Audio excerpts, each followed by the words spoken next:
کشمیریوں کی جدوجہد آزادی کئی دہائیوں پر محیط ہے۔ کشمیری عوام اقوام متحدہ کی قراردادوں کے مطابق حق خود ارادیت کا مطالبہ کر رہے ہیں۔ اقوام متحدہ کی یہ قراردادیں آج بھی بین الاقوامی برادری کی توجہ کی منتظر ہیں۔ بھارت نے سراسر ناجائز اور غیر قانونی طور پر ریاست جموں و کشمیر پر قبضہ کر رکھا ہے۔ اس جابرانہ قبضے کے خلاف پوری کشمیری قوم سراپا احتجاج ہے۔ بھارت کشمیریوں کی اس عوامی تحریک کو دبانے پر تلا ہوا ہے۔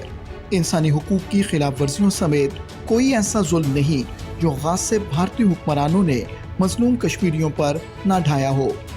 مگر حیران کن بات یہ ہے کہ اس سب کے باوجود بین الاقوامی برادری نے پراسرار اور شرمناک خاموشی اختیار کر رکھی ہے۔ بھارت کو نہ تو انسانی حقوق کی پرواہ ہے اور نہ ہی وہ بین الاقوامی قوانین کو خاطر میں لاتا ہے۔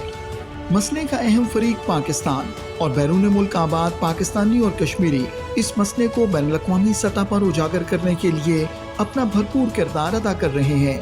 وہ مقبوضہ جموں و کشمیر میں بھارت کی وحشیانہ کارروائیوں اور بدترین مظالم سے دنیا کو آگاہ کر رہے ہیں۔ انسانی حقوق کی بین الاقوامی تنظیمیں human rights watch, Amnesty international, genocide watch اور US کمیشن برائے بین الاقوامی مذہبی آزادی کشمیر میں انسانی حقوق کی پامالیوں پر تشویش کا اظہار کر چکے ہیں۔ امریکہ کے سابق صدارتی امیدوار سینیٹر برنی سینڈرز نے کشمیر میں انسانی حقوق کی خلاف ورزیاں بند کرنے کا مطالبہ کیا ہے۔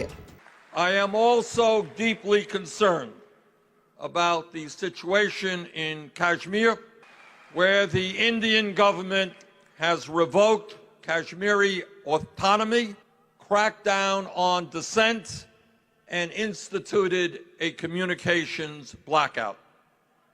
The crackdown in the name of security is also denying the Kashmiri people access to medical care. Even many respected doctors in India have acknowledged that the Indian government imposed restrictions on travel are threatening the life-saving care that patients need. India's action is unacceptable. برطانوی parliament کی ممبر ہینا بارڈل نے کہا ہے کہ کشمیر میں انسانی حقوق کی صورتحال انتہائی دل گرفتہ ہے۔ As we have heard from honourable members, the human rights situation in Kashmir is utterly horrific. It is one of the most militarised zones in the world, yet garners little media attention or indeed action and attention from this government relative to the severity of the situation, not least because of the censorship, suppression and abuse of journalists, as we have heard, and human rights defenders. And India's abuses of power in the region are incredibly worrying. They are having, as we have heard, a devastating impact on daily life and the rights and freedoms of people in Kashmir.